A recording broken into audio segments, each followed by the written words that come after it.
Not even extreme fog and blurry vision could stop Arne's Reds from racking up another 3 points to keep us comfortably top of the league. Not even Salah's Christmas curse could stop us from winning, especially with Chelsea dropping points and Arsenal yet to play their game. This win will surely pile even more pressure on them. This game, despite the harsh conditions and us conceding from Leicester's very first attack, saw us claw back 3 goals and deliver one of our most dominant performances of the season so far. Sure, a strong performance was expected with the game being at Anfield and against a struggling Foxes side, but what made it even better was how comfortably we dealt with something that's troubled us at times since Slot arrived, breaking down low blocks. See, we squinted our eyes for the full 90 minutes to bring you this video, so if you missed the game or maybe struggled to watch it through the fog, this one is for you. Hit that like button, subscribe, and let's jump straight into it. The team made 2 changes from the lineup that absolutely dismantled Spurs earlier this week, one due to rotation and the other because of personal circumstances. Alisson started in goal, backed by the usual back 4 of Andrew Robertson, Virgil van Dijk, Joe Gomez and Trent Alexander-Arnold. In midfield, Ryan Gravenberch partnered Alexis McAllister in the pivot, while Curtis Jones returned to the starting 11, replacing Dominic Szoboszlai. Up front, Mo Salah, Cody Gakpo and Darwin Núñez led the attack, with Núñez starting in place of Luis Diaz, whose father was admitted to the hospital before the game. Our thoughts and prayers go out to Lucho and his family, and we hope for nothing but good news. Before we dive into the analysis, we want to apologise for the absence of our usual short clips. As you can imagine, the fog made it almost impossible to see clearly on TV, and the software we use for tracking and analysis couldn't detect the players properly. Still, we did our best to capture some key moments for you. From the very first minute, our intention to attack with numbers was as clear as day. Sticking to our usual 4-2-4 build-up shape, both Gravenberch and McAllister pushed higher than expected to join the front line. On top of that, Trent and Robertson took turns advancing further up the pitch, making sure Leicester were pinned back in their own half. Even our pressing was more aggressive than usual, but unfortunately it came at a cost early in the game. Here you can see us pressing high with 6 men, and as Trent pushed forward on the right hand side, it left us exposed in that area. That's why, with just a simple pass, Mavididi found himself in this position. Despite Gravenberch's efforts to stop him, the Leicester player still managed to deliver a cross into the box.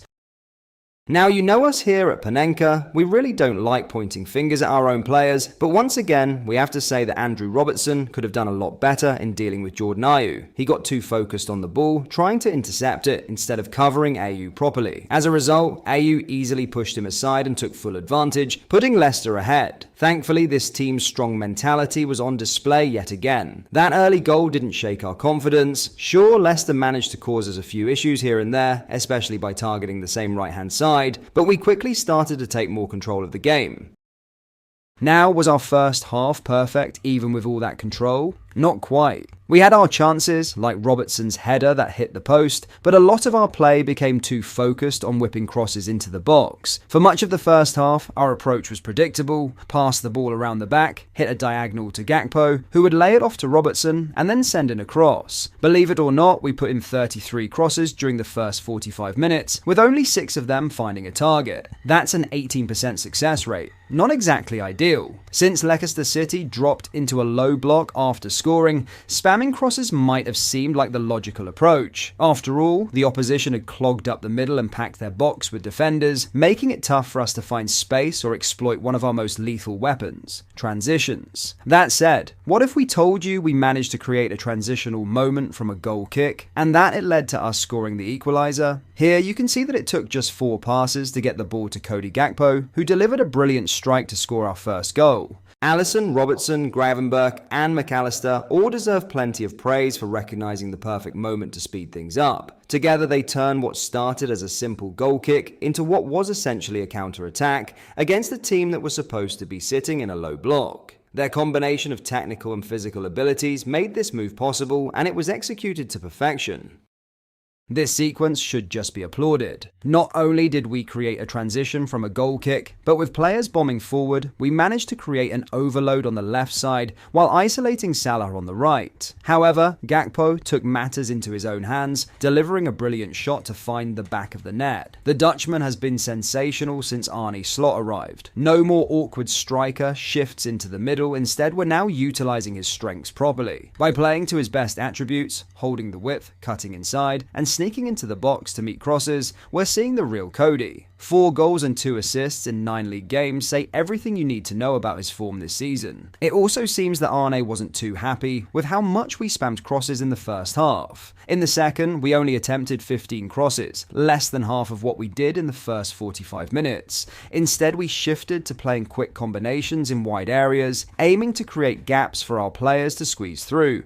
Curtis Jones's goal is a perfect example of this. On the right-hand side, Salah, Darwin, McAllister, and Trent all exchanged sharp quick passes to break into the box. This approach allowed us to sustain more pressure, and even when Jones lost the ball, he managed to flick it back to Salah, who immediately played McAllister through. From there, Jones met the cross perfectly to add our second goal. Again, we apologise for the lack of clips, but the fog made it impossible for our software to track players, so we couldn't annotate the images for you. In the second half, our pressing stayed high and aggressive, which kept Leicester pinned in their own area and allowed us to sustain more attacks. But here's something unusual we noticed. Even Van Dijk was pressing high up the pitch. You heard that right. Our captain wasn't just organising the press during a Leicester goal kick, he was actively leading it. And the best part, he went on to win the ball himself in the end. You can see him here organising the pressing lines, encouraging his players to push high up the pitch. Here he's making the jump to press high. And here he tracked back to win the ball himself. That's what you call a captain. And, well, we all know another club whose captain just picked up his 3rd red card of the season. No wonder they're closer to a relegation battle than the top 4, let alone the top of the league. But anyway, let's get back to our game. Now, it wouldn't be a Liverpool game in recent weeks without the Egyptian king adding his name to the score sheet. Many, including Arsenal fans, were thrilled when Mo Salah posted a Christmas picture on his Instagram. For those who don't know about Salah's so-called Christmas curse, there's a myth that he goes missing every time he shares a Christmas post because, as a Muslim, he supposedly shouldn't celebrate it. But, as we've said earlier, neither fog nor silly myths can stop the Reds or the Egyptian king. We do feel a bit sorry for Arsenal fans who thought this curse might actually stop Salah from scoring. Spoiler alert, it didn't. After hitting the post in the first half, Salah stepped up with an absolute beauty of a curler to cap off his performance. And let's be honest, at this rate, not only does he deserve a new contract, but he's making a serious case to become the 2nd African Ballon d'Or winner in history after George Weah. These levels he's hitting are simply out of this world. Overall, every single player on the pitch deserves full praise for this game. Yes, that includes Robertson, despite the deficiencies we highlighted earlier. He had a strong performance helping us sustain pressure by being well positioned to recover loose balls and cutting out Leicester's counter-attacking opportunities.